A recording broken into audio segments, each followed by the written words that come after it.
Veraval city police station ખાતે ગઈ તારીખ 19/12/2025ના રોજ એક મર્ડરનો બનાવ બનેલ, જે અનુસંધાને ફરિયાદી મંગુબેન ઉર્ફે મધુબેન પૂનાભાઈ સોલંકી નાઓની ફરિયાદ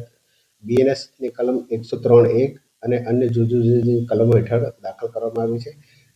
જે ફરિયાદ કુલ 6 આરોપીઓ વિરુદ્ધ દાખલ કરવામાં આવી છે, જેમાં આરોપી તરીકે મુકેશ બધા, સંજય બધાની પત્ની ચંદા, મુક્તા કાના, મુક્તાનો દીકરો સુનિલ કાના તથા મુક્તાનો જમાઈ સાહિલ સોલંકી વિરુદ્ધ ફરિયાદ દાખલ કરવામાં આવી છે. આ બનાવની હકીકત એવી છે કે જે ફરિયાદી છે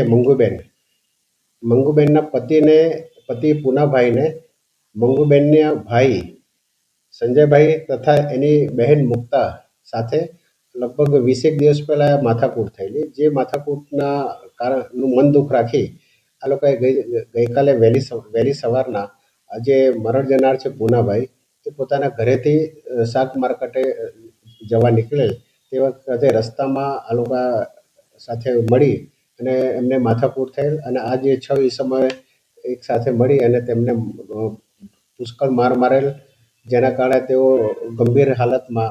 સિવિલ હોસ્પિટલ ખાતે પહોંચેલ, જ્યાં ડૉક્ટરશ્રીએ તેઓને મરણ જાહેર કરેલ. આ બનાવમાં હાલ પોલીસે કુલ 4 આરોપીઓને રાઉન્ડ અપ કરેલ છે અને તેઓની હાલ અટકની કાર્યવાહી ચાલુ છે, જેમાં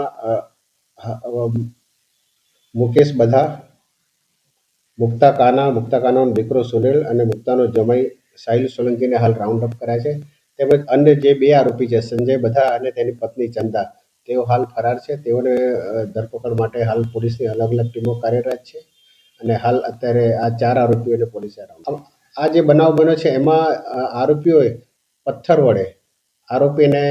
ઢીંચણથી નીચે ઘૂંટી સુધી અને બંને હાથમાં માર મારેલ છે, જેના કારણે આરોપીનું મૃત્યુ થયું છે. હાલ અત્યારે આરોપીની કોઈ એવી ગુનાહિત વિગતો આવી નથી. હાલ જે આરોપી છે, આરોપીએ જે એમના પત્ની મંગુબેન છે એમને પોતે ઘરે બેસાડેલ હતા અને એમના જે સાસરી પક્ષના લોકો છે એમની સાથે અગાઉ જે એમને મન દુઃખ ચાલતું હતું અને લગભગ 20 દિવસ પહેલાં પણ એમને આ બાબતે એક માથાકૂટ થયેલી, જેનું મન દુઃખ રાખી એના સાસરી પક્ષવાળાઓએ હાલ આ કૃત્ય કરેલ છે.